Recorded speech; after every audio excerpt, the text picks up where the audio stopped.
Hi, it's Timo. Welcome to Norwich City Central. Hello everybody, Lewis, Norwich City Central. I hope you're all doing well. I hope you're all enjoying the great British summer weather. It really doesn't disappoint, does it?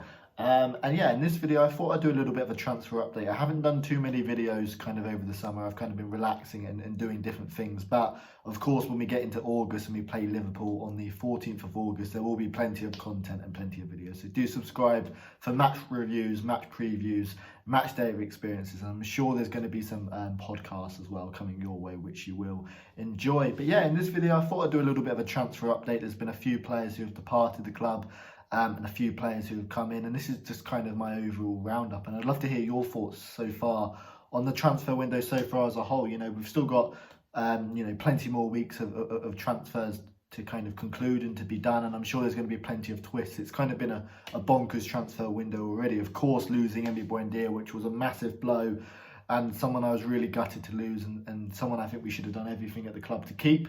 But in terms of the transfer business so far and the players who have come in, I think most Norwich City fans are absolutely delighted with some of the business we've done.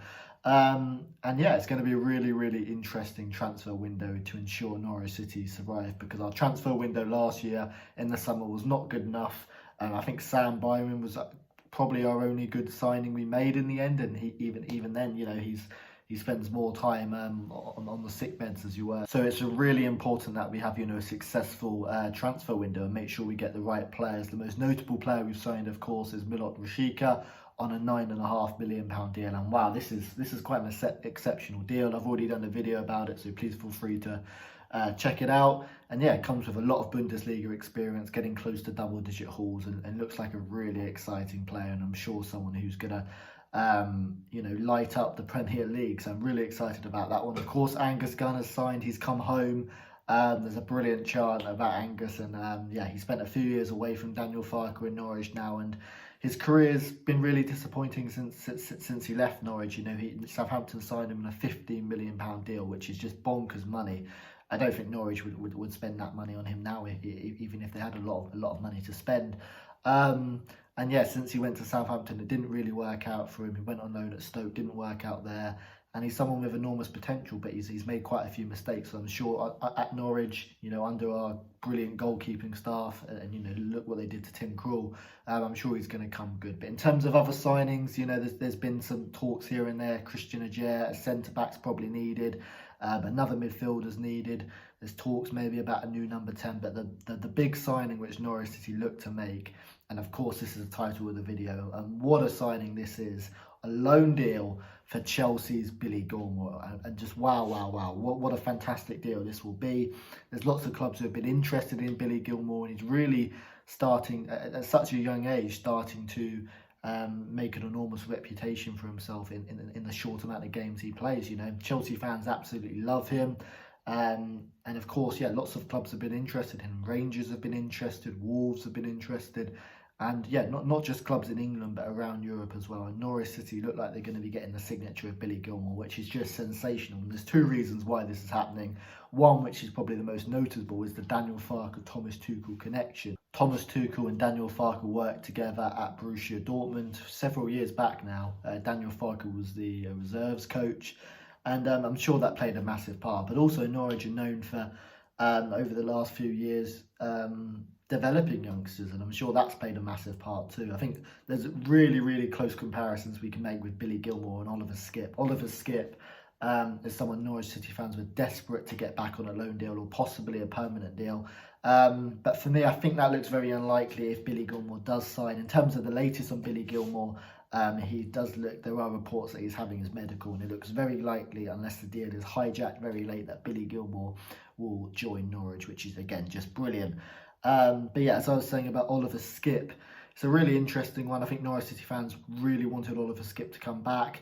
And if you compare the two of them, Oliver Skipp and Billy Gilmour both play in central defence and midfield. Tottenham fans love Oliver Skipp, and Tottenham fans regard Oliver Skipp as one of their brightest, if not the academy player who's got the most potential for them. And Chelsea fans likewise. You know, we've seen a lot of Chelsea players go out on loan and not hit their potential, but Chelsea fans love Billy Gilmour, and I've got a few Chelsea mates, and yeah, Chelsea fans are going crazy about Billy Gilmour, kind of the Scottish Iniesta and all those comparisons there. And yeah, if you look at Oliver Skipp and Billy Gilmour, I think the although they are quite similar, Oliver Skipp never really had that, I don't know what the word is, that kind of praise from a lot of fans from outside the Premier League. Whereas with Billy Gilmour, he's played only a handful of times really for Chelsea. But a lot of fans absolutely love him. Not just Chelsea fans, but you know, fans from across the world. And he's got this international reputation. And of course, for Scotland, he was absolutely brilliant against England. And talking about England, I hope English fans are enjoying the Euros. We finally put the Germans to bed, and Schadenfreude, that's all I can say, Schadenfreude. But yeah, for that England-Scotland game, Billy Gilmour was a really tough. I think he won the star of the match. Actually, he was absolutely brilliant for Scotland. So yeah, Billy Gilmour to Norwich is a fantastic signing. I think Norwich fans really wanted Oliver Skipp, and he was the #1 signing. But you could argue Billy Gilmour is probably a step up from Oliver Skipp, ever so slightly. I mean, Oliver Skipp's got the experience of playing in the Championship. And obviously experience playing at Norwich, and Billy Gilmour hasn't got that yet. But I think when you look at the stats and look at the potential, Billy Gilmour is someone who could go very far in the game. So to have him at Norwich is absolutely brilliant, and I'm sure Daniel Farke is going to help him improve as a player. And that's kind of Norwich's signings and where we're at the moment. Rashika's signed, Gunn signed, of course Ben Gibson and Janulis signed. And so Norwich really have spent £25 million, which is quite impressive, and I'm sure we're going to spend some more as well as the transfer window progresses. And Billy Gilmour is set to have a medical, and that looks like a brilliant bit of business. In terms of players leaving the club, there's a few. Josh Martin's leaving on loan to MK Dons. I think Josh Martin could have easily got a Championship loan deal, but he's going to League One, and I think that's good because I think he's going to be guaranteed. He's going to be a guaranteed starter for MK Dons. Russell Martin, of course, we talk about the connection with Tuchel. Russell Martin's definitely got that connection with Norwich, and I'm sure he's going to develop in League One. And yeah, it could be a really, really beneficial loan for him. And then two players who have departed, who have completely fallen out of favour in Norwich, but were part of one of my favourite ever, if not my favourite season supporting Norwich. So deserve a lot of credit. Mo Leitner's left. And look, we haven't seen Mo Leitner really play in a Norwich shirt for 2 years. It's a really disappointing one with Mo Leitner because he's someone who Norwich City fans loved. He came on loan in that 17-18 season and was one of our best players. We then signed him for the 18-19 season, which is, of course, the season we went up under Daniel Farke when Mo Leitner was excellent. But attitude problems, injury problems have really stifled his career, not just at Norwich but elsewhere, and that's really disappointing to see. 54 appearances for Mo Leitner, 2 goals. He was part of an instrumental 18-19 season. We all know his quality, but yet again for Mo Leitner, just maybe attitude problems getting in his way. But should still be remembered, you know, fondly for those memories in the 18-19 season. And Marco Stiepermann, no more crab dancers. I don't think we've seen crab dancers for 2 years now. Norwich City, obviously, when we got promoted last season, Marcus Stiepermann wasn't really joining in with the celebrations, and I think he did know his time was up at Norwich. Yet again, similar to Mo Leitner, came in that 17-18 season, was one of Daniel Farke's first signings, and Mo Leitner was also one of his kind of earlier signings too. And yet again, Marcus Stiepermann flourished in that 18-19 season. He was a first team player. He started pretty much the majority of the games, and he was our second joint top scorer. We talk about Pukki's brilliance, Buendia's brilliance, Mario Rancic's brilliance, but Stiepermann scored 10 goals from central attacking midfield, and I don't think I've seen a player quite like him. You associate your number 10s being quite tricky on the ball. He was 6'3". He had not necessarily the best first touch, but it just worked. It just worked in that season. He had a ferocious long shot. His link-up play was amazing with Pukki, and he'll be missed.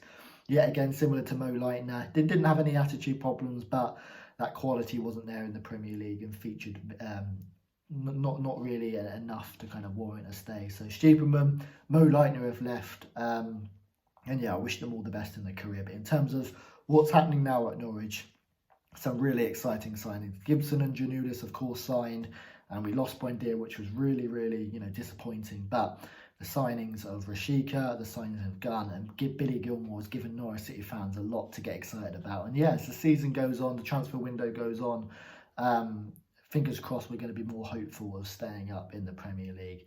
But, as soon as the ball's kicked in the first minute, I think that all goes kind of over your head, really. And that's kind of all the latest Norwich City news. I'd love to hear your thoughts down below. Of course, Norwich's sponsors now are Lotus. The sponsorship deal is, of course, less than BK8, but I think it's a good move all round to get a Norfolk-based business on board, and also Norwich have got new kit suppliers as well, which means nothing to me as long as the kit's nice. That's kind of the most important thing. But yeah, I'd love to hear your thoughts down below, in particular on the expected loan deal of Billy Gilmour. Is he an upgrade on Oliver Skipp? What do you think? I'd love to hear your thoughts down below. Subscribe to Norwich City Central if you're new, and I'll see you later.